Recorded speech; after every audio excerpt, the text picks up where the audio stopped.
in collaborazione con Glam Vision e K-Facli. Il TAR boccia le chiusure domenicali di Fugatti e Failoni, la provincia condannata a pagare le spese legali. Concerto Vasco Rossi, pronto un esposto in procura per interruzione di pubblico servizio. Canestrini e De Gasperi disposti a denunciare.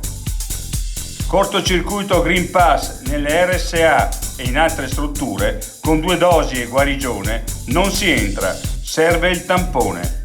Oggi 1182 casi e 3 morti.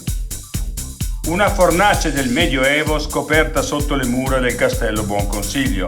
Ritrovamento di grande importanza, ma non sarà musealizzato.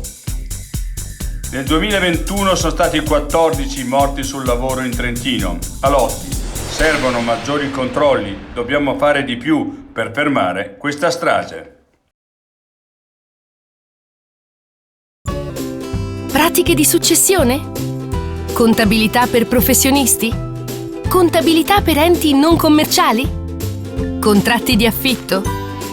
Rapporti di lavoro domestico? La vita è già complicata. Falla più facile con K-Facli. K-Facli ti dà più che una mano.